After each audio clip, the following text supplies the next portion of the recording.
In other news, Kasim Hafeez grew up in a fundamentalist Muslim household in England. He was taught to despise Israel and hate the Jewish people.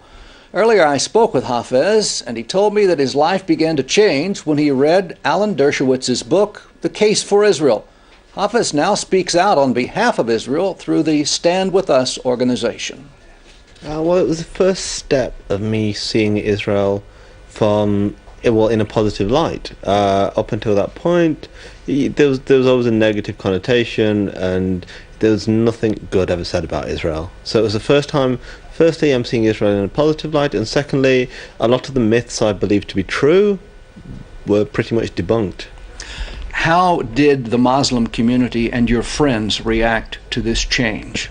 I think it's been very difficult for some. There's been a mixture of suspicion.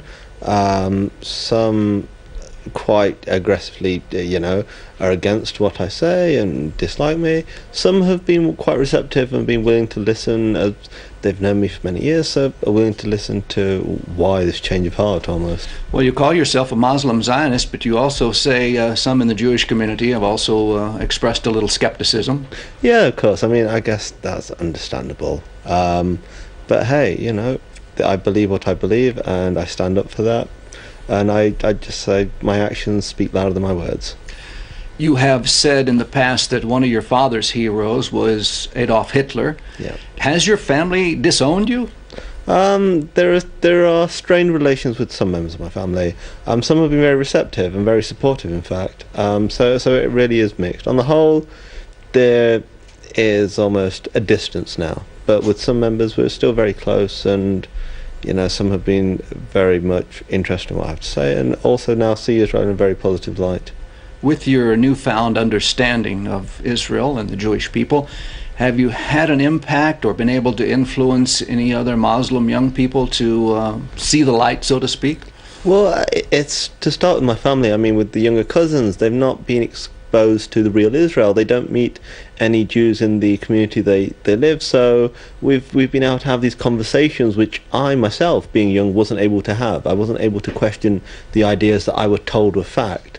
So with them, we've had some really good conversations. They're having a balanced view, but also with the talks I did with Stand With Us, we did a campus tour, and we had some mixed audiences. We had Muslims attend the talks, and we had some really interesting conversations afterwards. So hopefully, even if I can get through to one person, I see that as a success.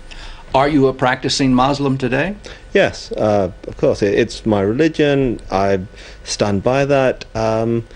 But my support for Israel is not based on my religion or the religion of people in Israel. It's based on supporting a liberal democracy, which unfortunately is targeted all over the world unfairly.